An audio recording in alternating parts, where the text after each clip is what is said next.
تو یہ بہت اہم نقطہ ہے کہ ہم پورے گناہوں کو چھوڑیں اور اللہ تعالیٰ کے سامنے اپنے سر کو جھکا دیں، ہر کام شریعت کے مطابق کریں۔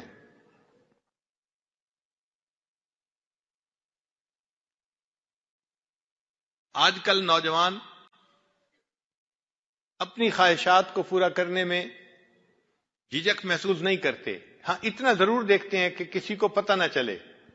خاوند اتنا خیال کرتا ہے کہ بیوی کو پتہ نہ چلے، اس کے بعد اس کی ٹیلی فون پہ بات کہیں ہوتی ہے، میسیجز ہوتے ہیں، اس سے غم نہیں ہوتا۔ بیوی بھی اتنا دیکھتی ہے کہ خاوند کو پتہ نہ چلے۔ تو گویا ہم اگر گناہ سے بچ رہے ہیں تو کسی کی وجہ سے بچ رہے ہیں، اللہ تعالیٰ کی وجہ سے نہیں بچ رہے۔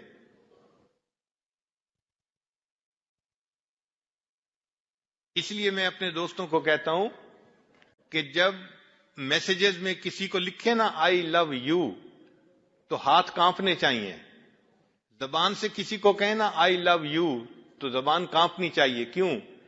یہ اتنا اسٹرانگ سٹیٹمنٹ ہے کہ اگر آپ نے خلاف شرع یہ الفاظ کسی کو کہے، کسی غیر محرم کو کہے، یہ اللہ تعالیٰ کی غیرت کا معاملہ ہے۔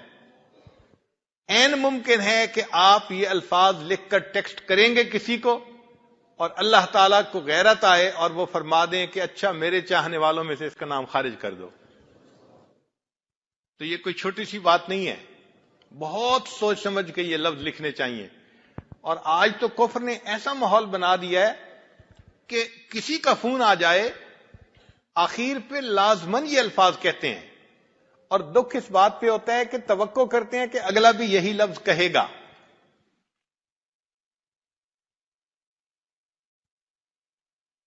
انٹرنیٹ اور سیل فون انہوں نے گناہوں کے راستوں کو کھول دیا ہے۔ اس لیے یہ انٹرنیٹ حقیقت میں انٹر انٹو دی نیٹ ہے، جال کے اندر داخل ہو جاؤ۔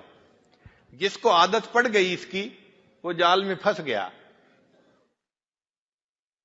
تو ایسی زندگی کہ جس میں انسان لوگوں کے سامنے ہو تو مومن ہو اور تنہائی میں ہو تو پھر فاسق و فاجر ہو، یہ دورنگی کی زندگی بھی اللہ رب العزت کو پسند نہیں ہے۔